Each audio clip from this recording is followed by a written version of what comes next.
contar un poco entonces de la gran personalidad que tenemos hoy, que nos está acompañando muchísimos años, que no tenemos su presencia física. Él es Hridayananda Das Goswami.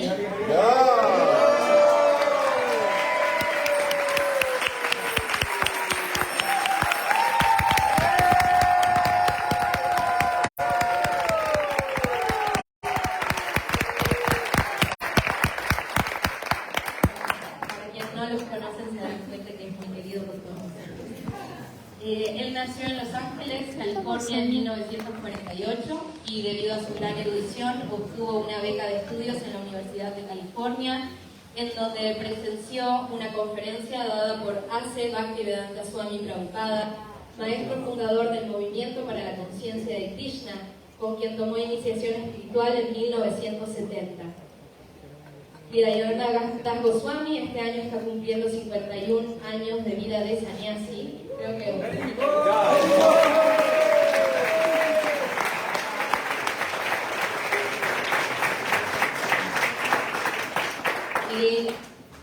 tuvo y tiene una vida dedicada al estudio de la ciencia espiritual, a la mentoría espiritual y a escribir acerca de esta temática. Él es PhD en sánscrito y estudios de la India, recibido en 1996 en la Universidad de Harvard. Tiene un BA en Estudios de la Religión, 1992, Universidad de California, Los Ángeles. Él es uno de los líderes espirituales más antiguos y respetados de ISKCON, Sociedad Internacional para la Conciencia de Krishna, y es un pionero y reconocido maestro de Bhakti Yoga en el mundo occidental. Es célebre por su capacidad única para adaptar la sabiduría de la antigua filosofía india a las enseñanzas comprensibles para el público occidental. En este momento él está realizando un tour por Sudamérica, en donde está dando clases magistrales y seminarios de filosofía védica, ciencia espiritual del Bhakti Yoga y espiritualidad aplicada según la Bhagavad Gita. También nos enseña acerca de tópicos del Dharma y otras temáticas interesantes y relevantes para estos tiempos. Como les decimos, él es una persona que ha dedicado su vida entera y lo sigue haciendo a la propagación de la conciencia de Krishna, y que tuvo mucha asociación directa con nuestro fundador Acharya. Así que les pedimos a todos que puedan disfrutar de esta conferencia. Al final de ella va a haber un espacio para preguntas. Seguramente hay muchas personas que quieren hacer preguntas, entonces les pedimos que traten de elaborarlas y que tengan que ver con el tema que vamos a tocar. Así que nuevamente muchas gracias, sean todos muy bienvenidos y por favor saludemos con un caluroso aplauso a Hridayananda.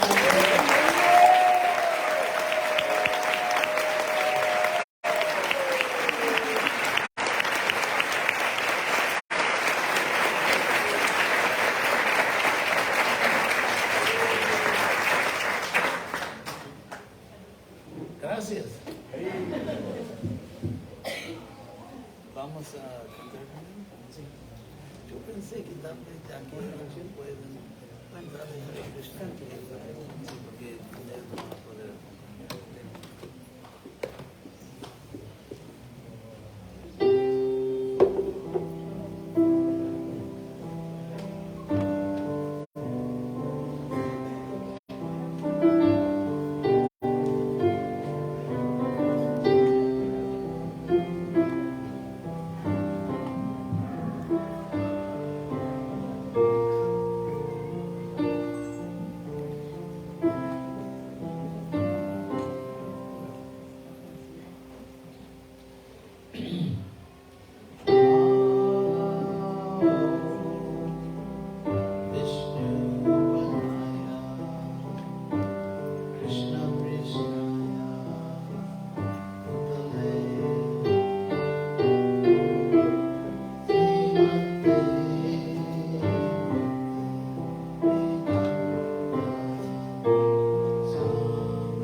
Hare Krishna.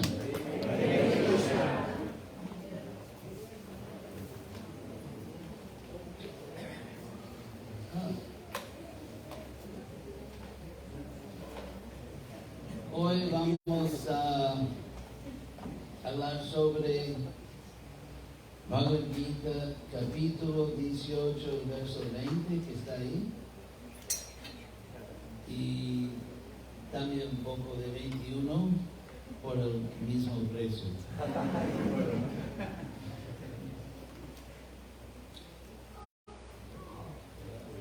Yo escogí este verso hoy porque si podemos entender este verso, podemos explicar al mundo cómo podemos resolver todos los problemas, los conflictos, la discriminación, el odio y todo eso. El secreto para resolver todo eso se explica aquí en Bhagavad Gita, en este verso. Entonces, voy a leer primero el verso, después leer la traducción de Prabhupada, su significado, y después vamos a estudiar muy de cerca exactamente lo que Krishna está diciendo aquí en sánscrito. Sarva bhuteshu jainaikam bhavam avyayam ikshate avibhaktam vibhakteshu tadjnanam vidhi sankritam. La traducción de Prabhupada. El conocimiento mediante el cual uno ve en todas las entidades vivientes una naturaleza espiritual indivisible, aunque ellas, las entidades vivientes, están divididas en infinidad de formas.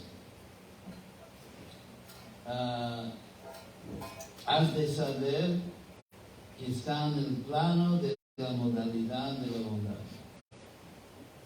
El significado: la persona que ve un alma espiritual en cada ser vivo ya sea en un semidios, en un ser humano, en un animal, en un ave, en una bestia, en un ser acuático o en una planta.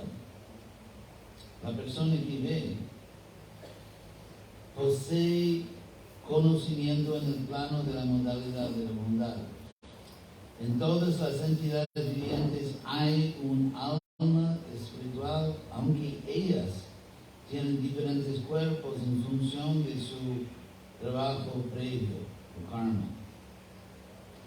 Como se señala en el 7º capítulo, la manifestación de la fuerza viva que hay en cada cuerpo se debe a la naturaleza superior del Señor Supremo. Así pues, el ver en cada cuerpo esa naturaleza superior única, esa fuerza viva, es ver en el plano de la modalidad de la bondad. Esa energía viviente es imperecedera, a pesar de que los cuerpos son perecederos. Las diferencias se perciben en función del cuerpo, como en la vida condicional hay muchas formas de existencia material. La fuerza viva parece estar dividida. Ese conocimiento impersonal es un aspecto de la autorrealización. Bueno,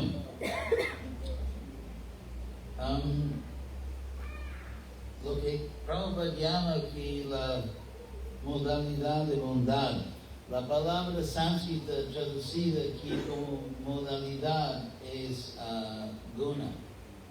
Guna significa literalmente cualidad. Y así como en español, por ejemplo, explica en Bhagavad Gita lo que también se explica en la filosofía de Sankhya. En Bhagavad Gita, Krishna dice, por ejemplo, que Esha te vidita Sankhya buddhir yoge tumam shanu.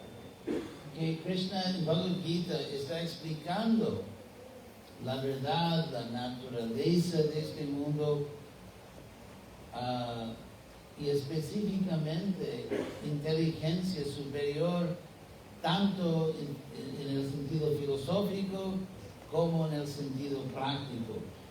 El sentido filosófico de inteligencia espiritual se llama Sankhya, una palabra que viene de Sankhya, que en sánscrito significa también número, porque la filosofía de Sankhya se dice en español enumera.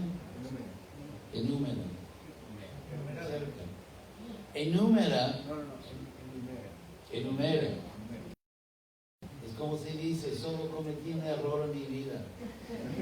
Una vez yo pensé que me había equivocado. Es un chiste. No soy un gurú narcisista. Entonces, la palabra Sankhya significa número, o Sankhya enumerar. O sea, estudiamos el mundo tanto en la ciencia empírica como en la ciencia espiritual, enumerando o identificando las entidades fundamentales, indivisibles, y así entendiendo la naturaleza fundamental del mundo, verdades categóricas. Por ejemplo, se puede decir que la materia es una categoría fundamental, la materia, a pesar de que no se entiende muy bien hoy en día en la física cuántica. Eso es otro problema, pero o si se habla del alma, el alma obviamente es otra categoría fundamental que no es la materia. O si se habla de Dios, Dios es otra categoría, una categoría con solamente un miembro. Así que la palabra tat, bueno, si ustedes aguantan un poco de filosofía técnica, es Argentina, ¿verdad? Es un país filosófico. La palabra tat en sánscrito, si le agrego un H es en inglés, that, eso. Entonces los filósofos védicos concluyeron que ya que la palabra tat, eso, o ese, es un pronombre demostrativo, es una palabra que demuestra algo y no se puede demostrar lo que no existe. Entonces, una palabra demostrativa como eso, si demuestra algo, debe demostrar algo que realmente existe. Y por eso la palabra tat viene a significar,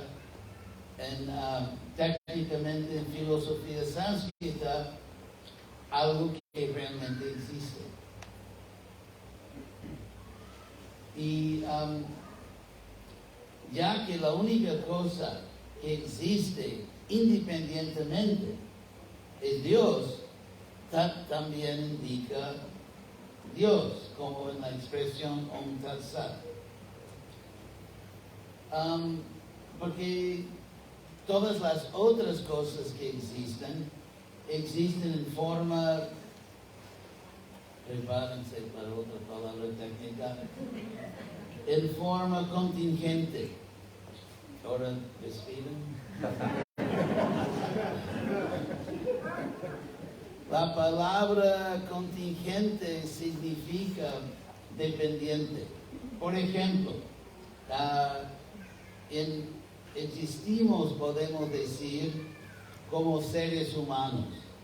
Pero esa existencia que tenemos, habitando así un cuerpo humano, es un hecho dependiente, porque nuestra existencia como seres humanos depende de la existencia de nuestros padres y de su acto de procreación. O por ejemplo, podemos hablar de este micrófono, que es hecho de plástico y metal, etc. Y todos esos elementos, plástico, por ejemplo, el plástico se fabrica con petróleo, con fuego, con varias cosas. Metal se produce, si eso es, ¿cómo se dice? Acero. Si aso es portugués. Si eso, por ejemplo, es acero, como sabemos, se produce de hierro, etc. Entonces, todo el cuerpo, el micrófono, el planeta, el sol, todo lo que existe en este mundo depende o dependió por su existencia de otra cosa. Nada en el mundo físico, nada en el universo físico existe independientemente. Y por eso se dice que todo en este universo es contingente. ¿Cómo es posible o por qué no existe nada? Porque ¿cómo es posible que entidades, cosas contingentes, cómo es posible que vienen a existir? Y por eso que Aristóteles concluyó que debe existir un motor inmóvil, que él llama Dios. Porque sin la existencia de algo o alguien que existe independientemente, sin depender de nada por su existencia, sería imposible explicar la existencia de cosas dependientes. Entonces, por eso, en ese sentido, la única cosa que existe independientemente es Dios. Entonces, en el sentido más preciso, la palabra tat se refiere a Dios, eso que existe por sí mismo. Bueno, filosofía, ¿verdad? ¿Cómo se dice? Filosofía, el último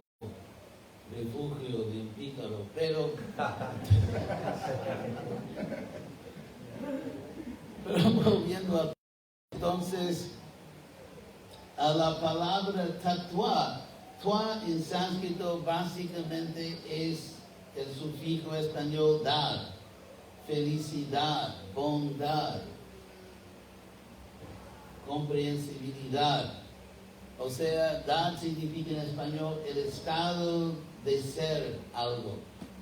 Entonces, tatuar en sánscrito significa el estado de ser una cosa verdadera.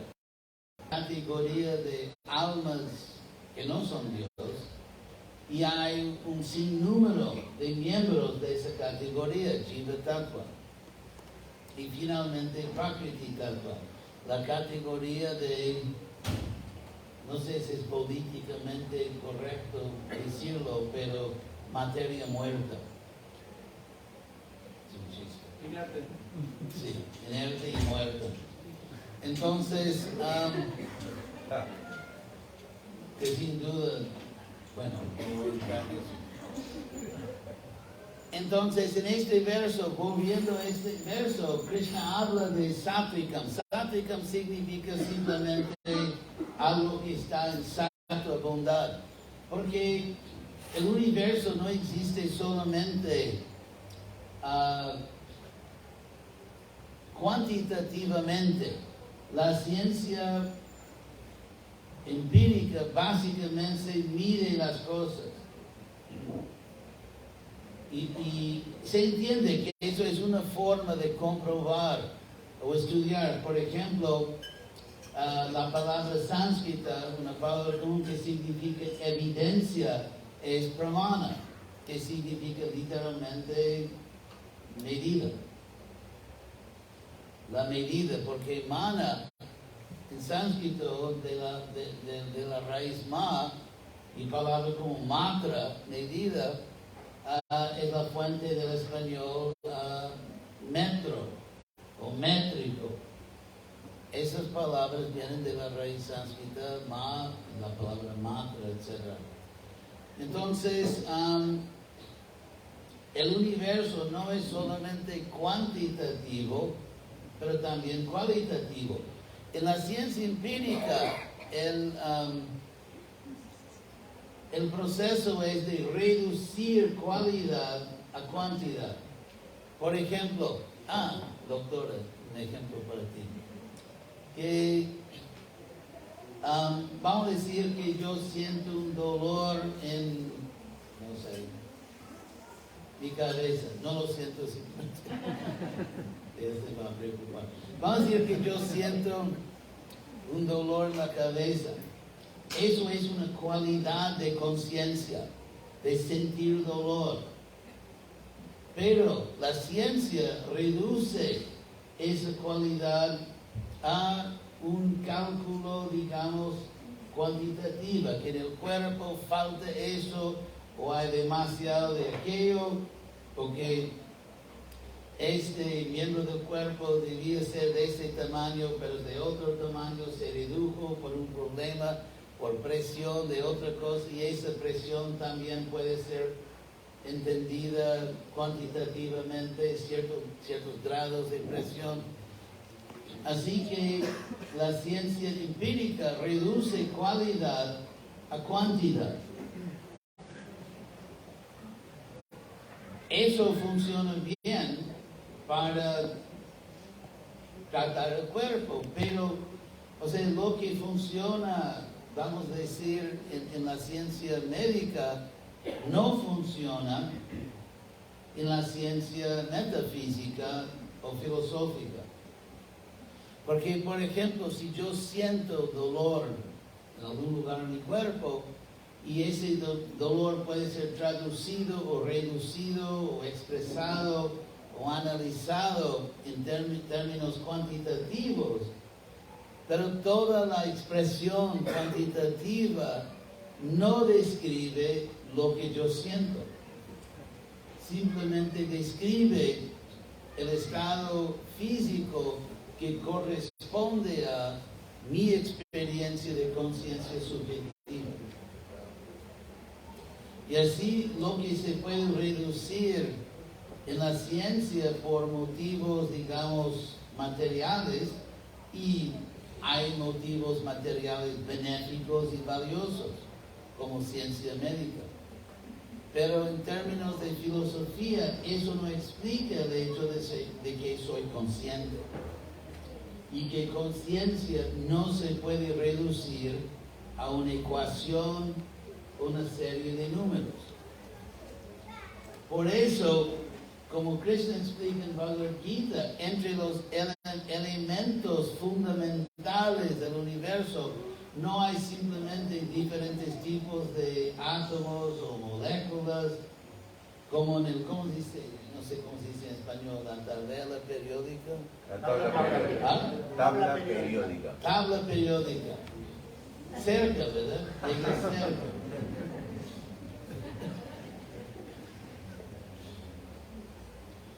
Entonces, en el sistema de Sankhya hay otra manera de medir y numerar los elementos básicos. Primero, que cuando se oye de tierra, agua, fuego, aire, eso no es simplemente un análisis primitivo, porque el motivo del análisis, por ejemplo, en Bhagavad Gita, y el motivo del análisis, vamos a decir que la ciencia química, tienen diferentes propósitos, y cada lista es perfecto para su propósito. El propósito de la ciencia empírica con su tabla de elementos es de manipular la materia. Para manipular la materia, por ejemplo, en forma química, tiene que entender los elementos básicos manipulables. Y yo no quiero decir que la ciencia es mala. Yo agradezco a Krishna por la ciencia cada vez que voy al dentista. O cuando hablo con Tamis. Entonces, mi doctora. Entonces, así, pero la ciencia védica, la lista que Krishna da de tierra, agua, fuego, aire, no tiene como propósito la ciencia química, no tiene como propósito controlar la materia, sino simplemente admirarla y entenderla como energía de Krishna. Y por eso la lista de alimentos en Bhagavad Gita no es empírico, es fenomenológico.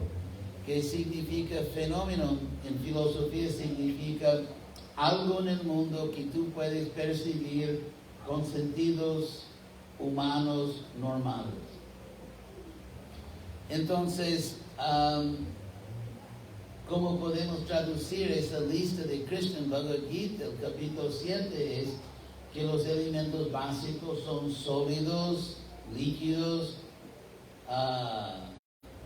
elementos radiantes como fuego, elementos ¿cómo se dice? Gaseosos. Yo sabía que era gaseoso. Elementos gaseosos, o por ejemplo se da como un elemento Kam en Bhagavad Gita, que significa espacio. Es muy fácil probar que el espacio es un elemento, porque el espacio se puede medir. Vamos a decir que tú y yo estoy aquí, y vamos a decir que entre nosotros se crea un vacuo total. Vacío. Un vacío total. O sea que no hay ni aire. Pero sin aire, sin nada entre nosotros, podemos medir la distancia. Y lo que se mide existe. No se puede medir lo que no existe. Así que el espacio es eternamente, y tu relación con Dios. Volviendo a ese verso, entonces es por eso que ya que existen dos cosas, dos categorías básicas en el universo, que son la categoría física y la categoría metafísica.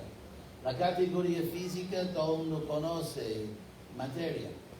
La categoría metafísica incluye tales ítems como justicia, que no es un objeto físico, igualdad, bondad, belleza. O sea, empíricamente es imposible mostrar y mucho menos comprobar que existe tal cosa objetiva como belleza. Porque si medimos empíricamente, o estudiamos empíricamente dos caras, vamos a decir una, bueno, hoy en día no se puede decir fea, pero lo que se llamaba años atrás fea.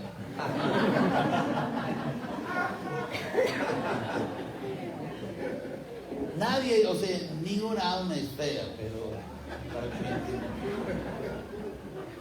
Y otra cara que el mundo entero concuerda que es una cara bonita.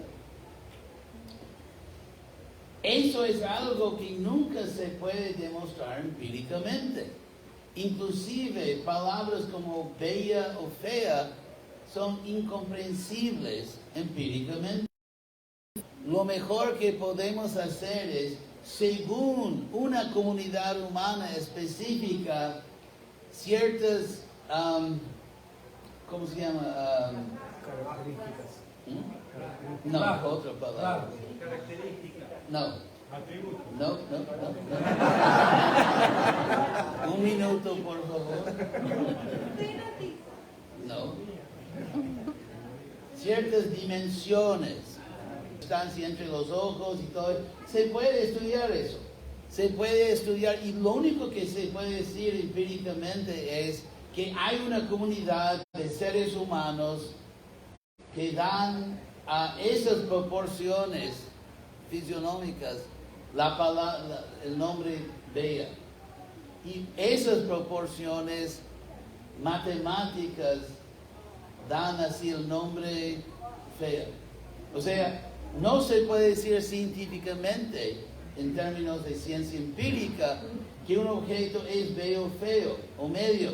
Simplemente se puede describir en forma antropológica de que hay una comunidad de seres humanos y ellos creen que esas proporciones son bellas y aquellas proporciones son feas. Es todo lo que se puede decir, porque empíricamente no existe belleza, ni existe bondad, ni existe moralidad, ni existe igualdad, ni existe justicia, porque no son objetos empíricos, son metafísicos. Así que antes de decir una tontería como solo existe lo físico, uno tiene que entender que está proponiendo algo monstruoso que contradice todas las intuiciones más profundas de seres humanos civilizados. Y se propone un universo completamente anárquico, amoral y imposible de sostener. Así que cualquier ser humano civilizado que cree en principios metafísicos como belleza, bondad, justicia, vive en un mundo bidimensional. Un hecho que se le escapa al ser humano moderno por su cantidad inconcebible de genio. Entonces, volviendo a ese verso de Bhagavad Gita, para aquellos que tenían que cantidades, sino también cualidades. Y la calidad o la cualidad más elevada es bondad, sattva. Esa palabra sattva, vamos a investigar un poco más esta palabra. Es la misma twa al final, que significa dar, el estado de. Y sat significa literalmente ser. Ser es un participio porque puede funcionar como verbo o también como sustantivo. Por ejemplo, un ser vivo o es bueno ser feliz. Eso también es la palabra sat. Inclusive el S en ser es el mismo S históricamente que el S en sat. Un detalle lingüístico. Así que sattva significa el estado de verdadera existencia, que es bondad. El estado de existir realmente, sattva, que se traduce bondad, porque nuestra verdadera naturaleza es bondad, pureza. Ahora Krishna dice que cuando llaman, vamos a ver ese verso, Krishna está hablando de jnana, conocimiento, y ignorancia es ajnana, que es la fuente del español, ignorancia, ajnana. Y Krishna está hablando de conocimiento en su estado real. Conocimiento cuando existe realmente. Y por ejemplo, conciencia. Cuando yo estoy plenamente consciente y veo las cosas tal como son. Pero si estoy drogado o medio dormido o un estado así, por algún motivo neurológico, si mi conciencia no está funcionando normalmente, lo que veo algo reducido, o sea, no puedo ver exactamente lo que está ahí. Entonces la cualidad de bondad, jnana, conocimiento en bondad significa conocimiento en su estado normal y transparente. Porque conocimiento o conciencia, esta palabra también significa conciencia. Entonces, si yo digo, por ejemplo, soy consciente de esa pared, si mi conciencia es limitada porque mi visión no es muy buena, o porque estoy en un estado afectado por una droga, o medio dormido, entonces la palabra, o sea, la de la pared tiene que ser cualificado, o sea, no estoy completamente consciente de la pared, porque no puedo ver el color correctamente, o no veo la dimensión correctamente, o no puedo, por ejemplo, un borracho no puede calcular la distancia entre él y la pared, pero cuando significa conciencia limitada o corrompida o tergiversada o distorsionada por algo que interfiere con mi percepción clara. Eso es, entonces, cuando Krishna habla aquí, espero que nadie se va a enfermar por tanta filosofía. Si te sientes que vas a desmayar. Entonces, cuando Krishna habla de conciencia en bondad, Krishna está hablando de lo que un ser humano puede ver cuando su conciencia está en un estado saludable y no hay interferencia neurológica, emocional. Por ejemplo, si un hombre está acusado de un crimen, obviamente su madre no puede ser el juez, por motivos obvios. Así mismo, entonces, ¿qué es lo que se ve en conciencia pura o en conciencia transparente? Krishna va a explicar eso aquí. Y él dice que en conciencia transparente, puro, verdadera conciencia, uno ve, es un conocimiento lleno por el cual uno ve en todas las criaturas, seres humanos y otras criaturas, en todas las criaturas uno ve un estado de existencia, una existencia, ekam bhavam. Abhyayam, imperecedor, imperecedera. Por curiosidad, ¿portugués? ¿Es portugués? Imperecible. Ah, entonces voy para italiano.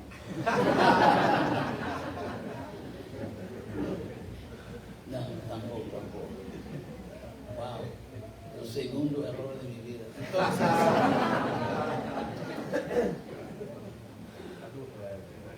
¿ah? Caduto y impere. Bueno, ¿no sé italiano? Ah, tu nombre. Ah, todo el mundo en Argentina tiene un nombre.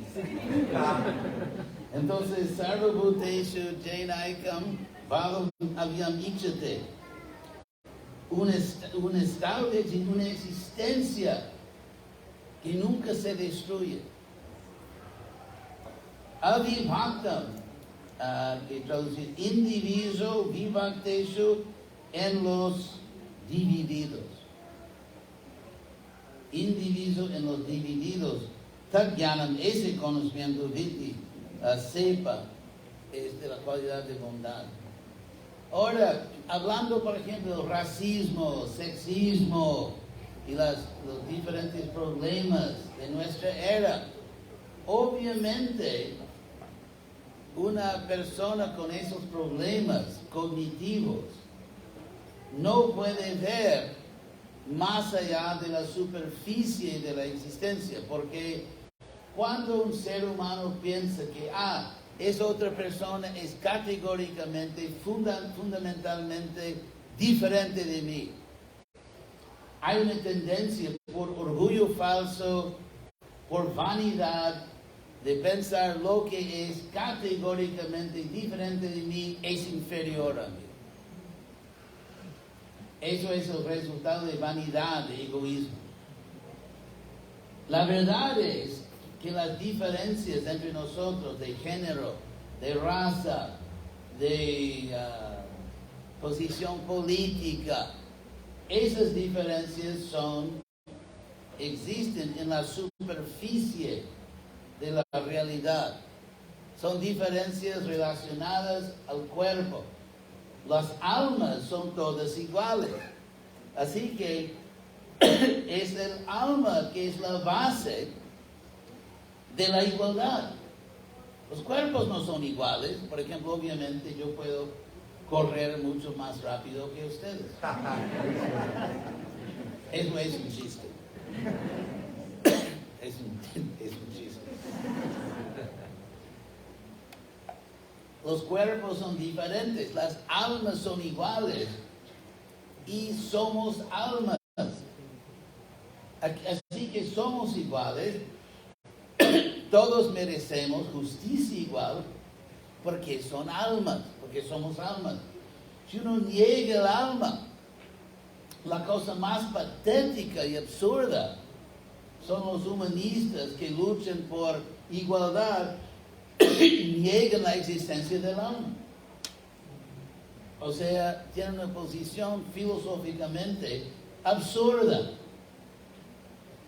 La gallina que dio los huevos de oro de igualdad y justicia es conocimiento del alma. Y cuando se niega la existencia del alma con una filosofía materialista cada día más absurda debido a los descubrimientos de la física cuántica. O sea, en pocas palabras, declarar que soy materialista es filosóficamente absurdo de lo que es la materia. Los físicos llegaron al punto que ya no pueden decir lo que es la materia, porque no lo saben, por varias contradicciones, problemas y cosas imposibles que ellos saben que suceden físicamente. Ya hablé tanto de ese tema, pero ellos derivan de sus experimentos la ecuación de la física cuántica. Las ecuaciones funcionan muy bien, pero nadie sabe lo que la materia es. Así que declarar que soy materialista hoy en día simplemente revela una ignorancia triste de la filosofía y de la física. Pero la base de la igualdad, que todo el mundo, bueno, no todo el mundo, hay siempre los villanos, pero mucha gente hoy en día quiere justicia, igualdad, sin prestar atención a la fuente filosóficamente necesaria de esa igualdad, que es la existencia del alma. Y en última instancia, la existencia de Dios. Porque mismo si uno acepta un alma, por ejemplo, hay una tradición que se llama, no sé en español, en inglés, Jain, la tradición de la India, los Jains. Jainismo. Gracias. Todos ustedes van a ganar un premio. Ahora, el Jainismo, yo sé porque tuve que enseñar eso en la Universidad de Florida cuando enseñaba las religiones de la India. Que el Jainismo afirma que hay un alma eterna, pero no hay un Dios. Que es, bueno, suerte. Esa filosofía un poco rebuscada tal vez explica por qué hay tan pocos jainistas en el mundo. Porque si existe un alma, mismo que existe un alma, uno puede decir, bueno, soy un alma y tú también eres un alma y las almas son iguales, pero no acepto la premisa de que la igualdad requiere igualdad ontológica, requiere o exige igualdad ética o igualdad moral. Sí, somos iguales, pero vamos a pelear y si yo gano, parece que no éramos iguales. O sea, porque la igualdad es simplemente un hecho ontológico, no necesariamente un hecho en el mundo real y no en este mundo. Entonces, tal vez en otro mundo somos iguales, pero en este mundo yo tengo más dinero que tú, o mi cuerpo es más fuerte que tu cuerpo, tengo más pistolas y balas. Entonces, y ya que somos almas, no te preocupes, porque eso realmente no está sucediendo en tu vida. Así que lo que esa filosofía de que existen almas iguales, pero no existe un Dios, el problema es que no se puede derivar de esa filosofía una ley moral absoluta. Pero con la existencia de Dios, hablando ahora en términos de coherencia filosófica, hay un ser supremo con el poder y el derecho de imponer una ley. Y Krishna impone exactamente esa ley de igualdad en Bhagavad Gita, cuando dice que samoham sarva bhuteshu, soy igual para con todos. Na me dvaishosti, no odio a nadie. Na me priyaha, no favorezco a nadie. Entonces Krishna, el Ser Supremo, o Dios, con cualquier nombre, declara que igualdad ontológica exige igualdad moral, igualdad ética. Así que con dos hechos metafísicos, el hecho de que todos somos almas y no el cuerpo, y por eso somos iguales, y que hay un alma suprema, Paramatma, que exige la justicia. Que exige la justicia. Conciencia de Krishna. Bueno, y aquí Krishna dice que una persona en bondad puede ver todo eso. O sea, si uno lleva una vida apasionada, ¿eso es español? Bueno, pasión hoy en día es algo positivo. Sí, mi pasión es comer chocolate.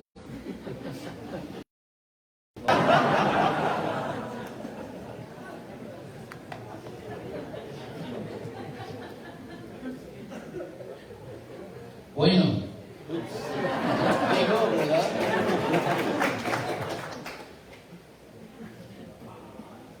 Así que si uno quiere cultivar el problema es que para estar en esta cualidad de bondad y para tener conciencia transparente, uno tiene que cultivar la bondad. Cuando uno escoge dónde va a vivir, cómo vas a arreglar tu apartamento, tu casa, tu cuarto, qué comidas vas a comer, qué música vais a escuchar. Y tal vez más importante, con quién pretendes andar. Dime con quién andas y te diré por qué sufres.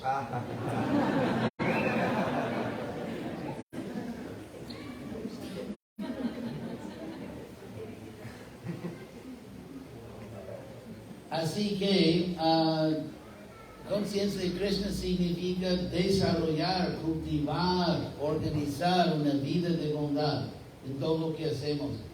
Ahora, hay una confusión a veces con la idea de que la bondad material es diferente de la bondad espiritual. Claro, en un sentido diferente. La diferencia es que la bondad material no es completamente bondad.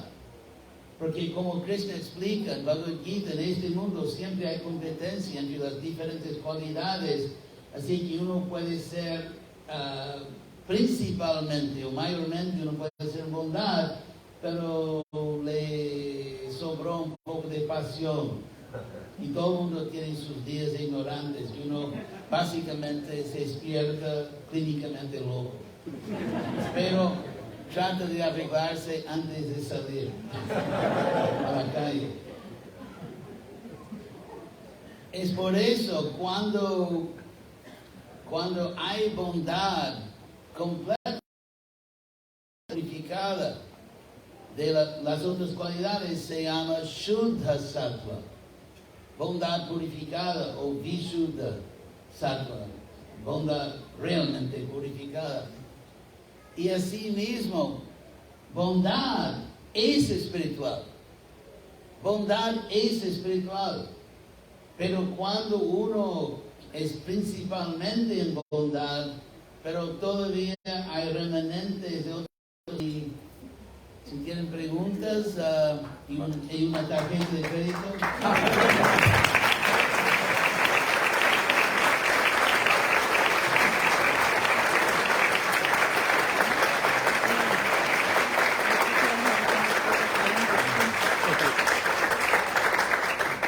Le pedimos por favor que las preguntas sean relacionadas al tema que se habló y van a ser 4 por ahora nada más. Le vamos a pasar el micrófono. Number 1. Hare Krishna Maharaj, un placer de tenerlo nuevamente acá en Argentina después de tanto tiempo. La pregunta en lo preciso es porque en un momento usted citó que la justicia no existe, ¿no? Y la justicia. Sí.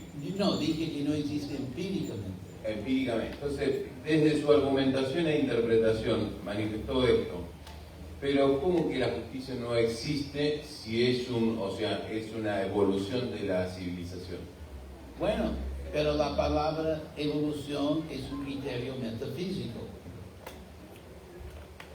Yo no niego que hay justicia, pero si yo digo justicia es una evolución, estoy diciendo que un estado justo es mejor que injusto. Empíricamente, solo podemos decir que en ese estado el líder mata a cualquier persona que no le caiga bien o algo así, y en otro estado las personas tienen derechos. Eso es una descripción neutra. Decir que este estado es mejor es descripción de un valor, que es un valor. Sin embargo, la palabra mejor, aquí en este contexto, es una afirmación de un valor, una entidad metafísica.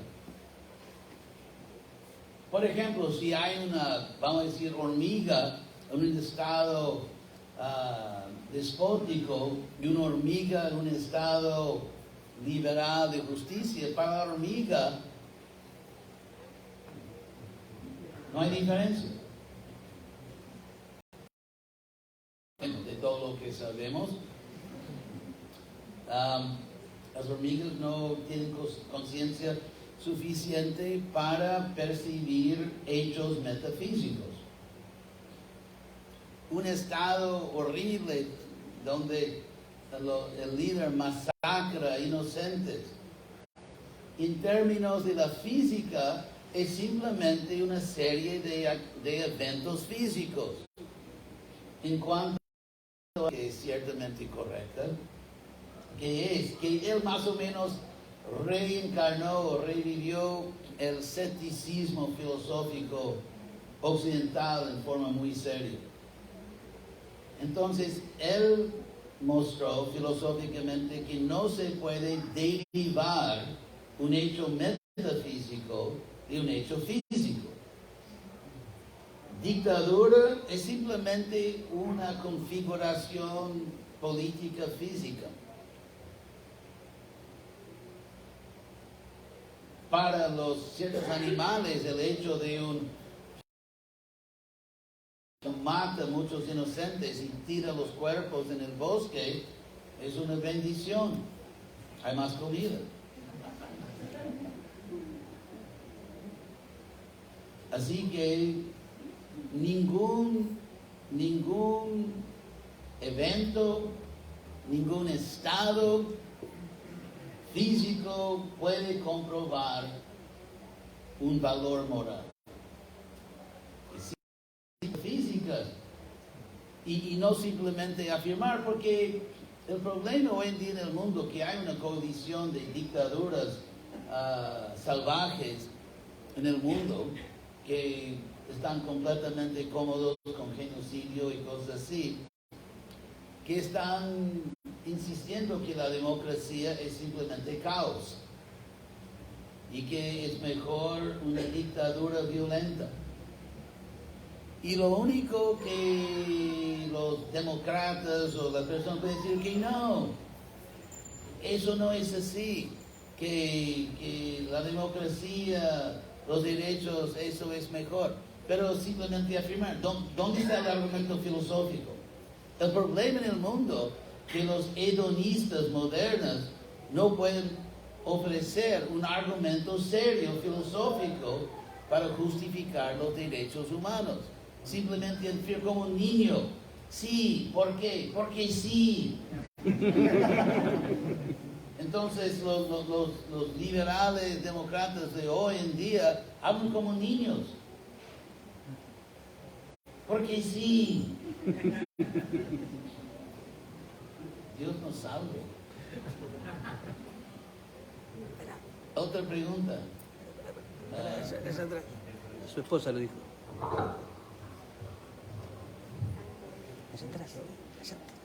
Allá atrás. ¿Hacia atrás? Sí, sí. No sé, ¿se escucha?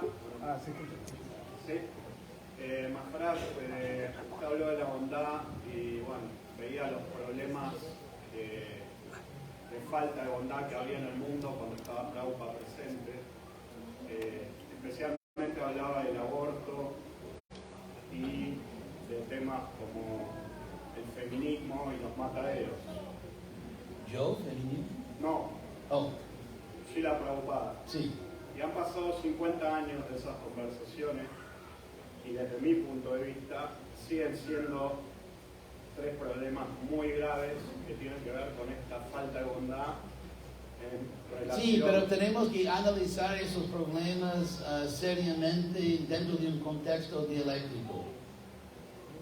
Dialéctico significa que una tesis es lo que Galileo llamaba el efecto del péndulo. Newton, la física de Newton es la tercera ley de emoción, que cada acción del universo produce una contracción igual y opuesta. Y Hegel, el filósofo Hegel, hablaba de la dialéctica, tesis, antítesis y síntesis. Ahora, si dentro de la historia, por ejemplo, hubo, o tal vez no hubo, tú puedes estudiar, un cierto abuso a personas desprotegidas, es natural que eso produce un extremo opuesto. Por eso tenemos que tener cuidado de no caer en ese péndulo. Hay una forma de mujeres. La relación que Prabhupada enseñó, que Krishna enseña, es respeto mutuo. Respeto mutuo. Mi experiencia es personal, que mujeres, digamos, civilizadas, y ni todos hombres ni todas mujeres son civilizadas, que son bien tratados, hombres y mujeres, con respeto, con consideración, responden el concepto que las personas que fabrican tienen derecho a ese objeto. Es la esencia de ese, bueno, no voy a decir lo que pienso de Marx. Pero si él tenía razón, que las personas que producen algo tienen derecho a ese objeto. El hecho sencillo es que nadie produce su propio cuerpo. Por ejemplo, en el sistema romano, que era un sistema extremadamente chauvinista, personas que hablan del patriarcado no tienen la menor idea de lo que es patriarcado. Estudia cultura romana. En que el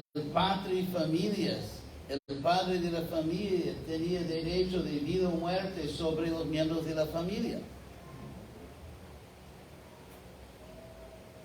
Entonces, pero otra vez, eso obviamente para nosotros es algo horrible. Pero ellos raciocinaban más o menos como Marx. Que los padres no se conectan normalmente Karl Marx y el supermachismo romano. Pero los dos concuerdan que la persona o el grupo que produce algo tiene derecho a ese objeto. Y por ejemplo encontramos también, hay un libro antiguo, es como el Ilíada y Odiseos, pero de Escandinavia, que se llama la canción de los Volsungur. Y ahí los padres tienen derecho de matar a sus hijos o hijas, mismo cuando son adolescentes. ¿Por qué? Porque produjeron sus cuerpos.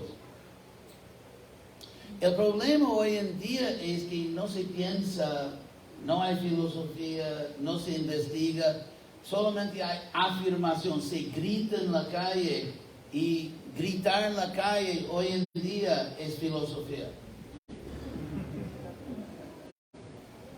Así que, como estamos tratando de ser devotos de Krishna, lo que nosotros tenemos que hacer es educar al mundo. Porque, por ejemplo, hay diferentes posiciones políticas, pero Bhagavatam presenta filosofía política.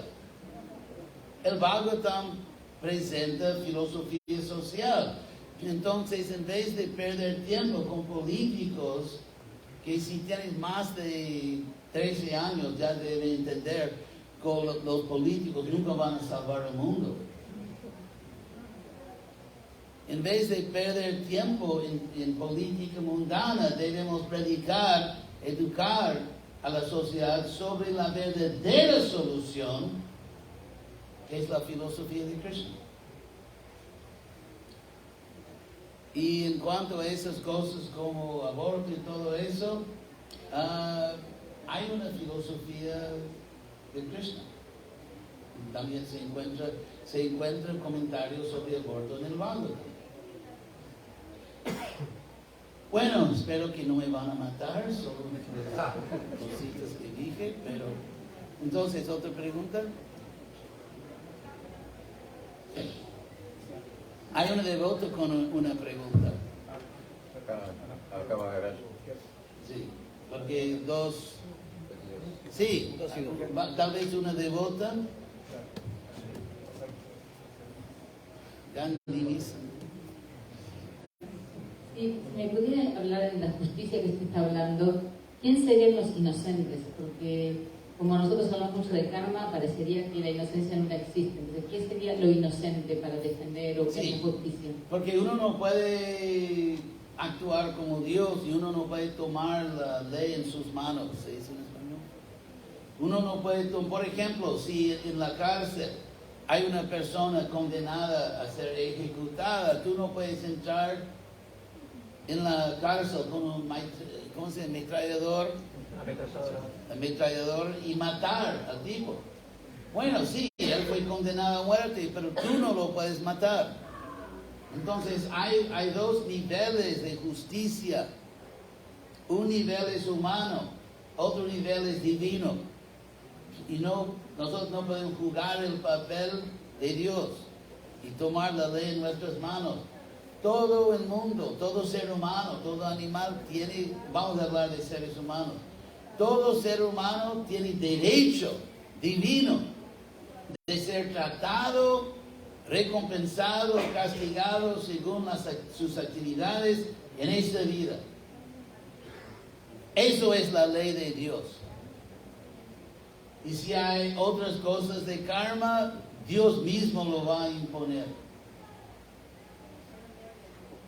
Si no, cualquier persona puede matar a cualquier persona y decir, bueno, si él no tuviera mal karma, yo no podría haberlo matado. Por eso, en el sistema de Krishna, un ser humano no puede tomar la ley en sus manos. Todo el mundo tiene derecho a ser tratado según su comportamiento en esta vida. Otra devota, ahí Kalindi. Ahí. Kalindi. Kalindi, después, ¿cómo te llamas? Ada. Está bien, entonces después tú. Mujeres 3, hombres 2.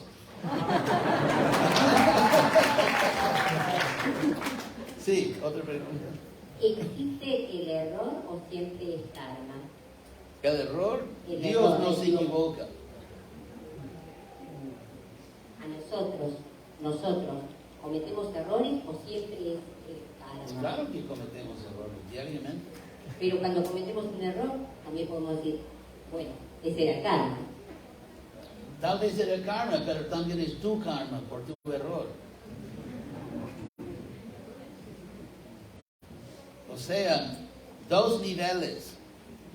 El hecho de que a nivel divino hubo justicia, eso no significa que tú puedes ser por descuido, por malicia, por cualquier motivo, que puedes causar un problema a otro ser o a ti mismo. Krishna dice que hacer austeridad que daña el cuerpo es ignorancia. Allí atrás. Sí, puedes pasar el micrófono y después volvemos a los masculinos, los caballeros. Cuando hablaste sobre la metafísica, si yo comprendí bien, en un momento dijiste, ese es un hombre que vive en la bidimensión. Eso es lo que a mí me gustaría si pudieras explicar, que yo no lo comprendí. Ok, o sea, por ejemplo, vamos a decir que vas a llevar a tu hijo al dentista, ¿verdad? Entonces, a tu hijo lo llevas al dentista o a tu hija por bondad, por amor.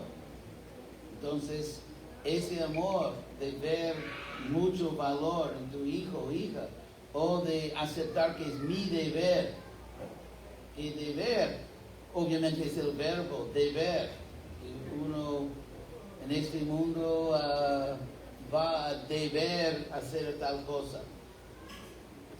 El deber es metafísico, porque lo físico simplemente describe lo que es, no que lo que debe ser.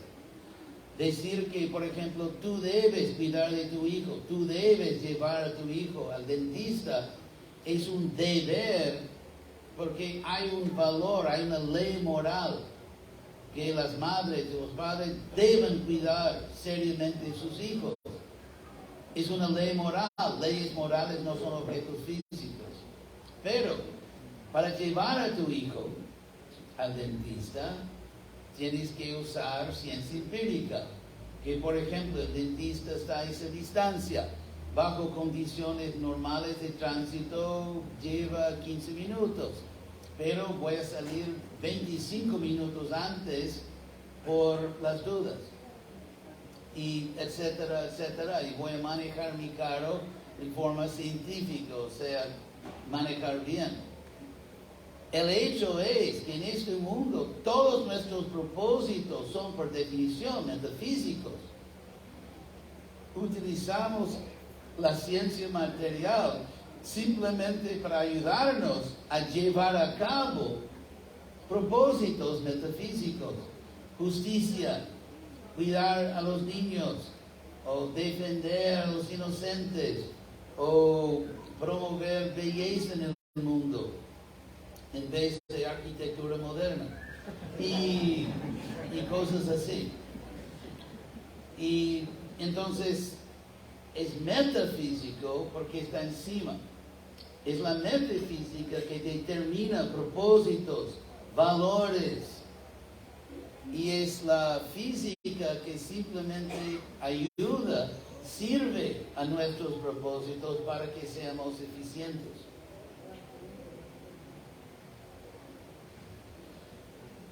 Aquí lo está esperando ya por años. Sí. Hare Krishna Maharaj.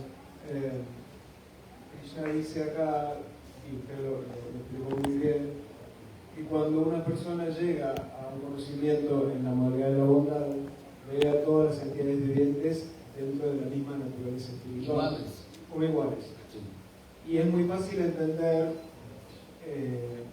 que esta resolución del problema social de que los negros, las mujeres, los distintos, los chinos, los Hare Krishnas,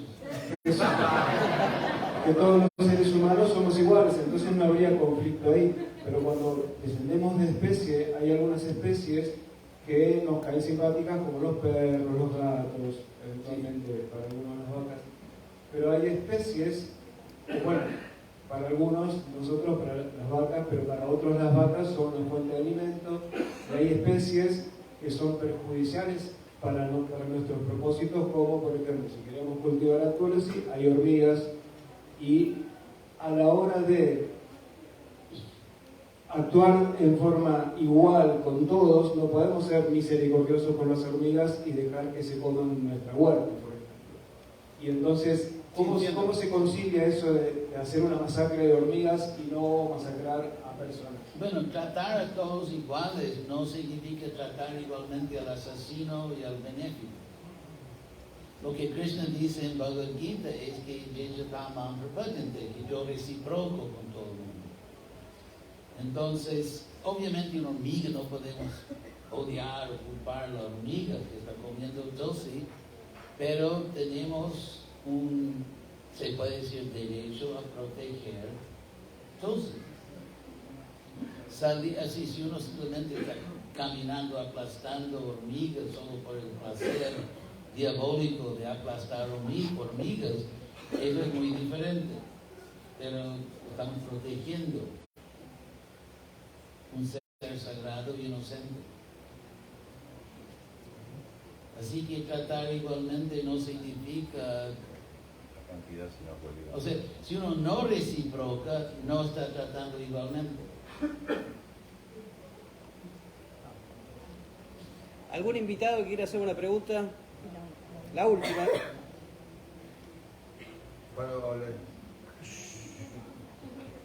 ¿Algún invitado? ¿Alguien disfrazado como invitado? Ahí, en el fondo, en el fondo. Hable alto. Ah, hay que pasar el micrófono.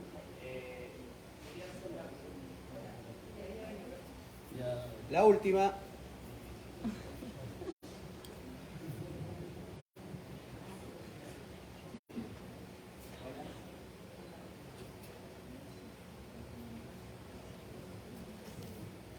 Sí, tengo entendido una versión de la Argentina que no sé si es real y quería preguntarle con respecto a lo que decía él del aborto, porque no sé del mundo, solo de Argentina. En Argentina se producen muchísimas toneladas de comida por día, pero la venden tan cara que las personas no tienen dinero para comprarla. Entonces la terminan tirando a beber. Sí, pero eso es, bueno, hay un punto filosófico aquí, porque nadie en el mundo piensa que en Argentina hay buen gobierno. Con todo respeto.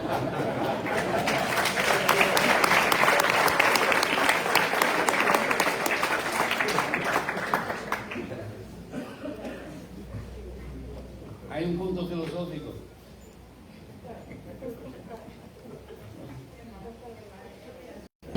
Así que presten atención. Los hombres van a estar de este lado, en donde estoy yo, del lado derecho, y las mujeres del lado izquierdo. ¿Quieren agarrar Así el que, teclado ahora? despacito, con amor y respeto, ponemos madoncitos en el costado y nos acercamos para el kirtan, que va a estar a cargo de Caravana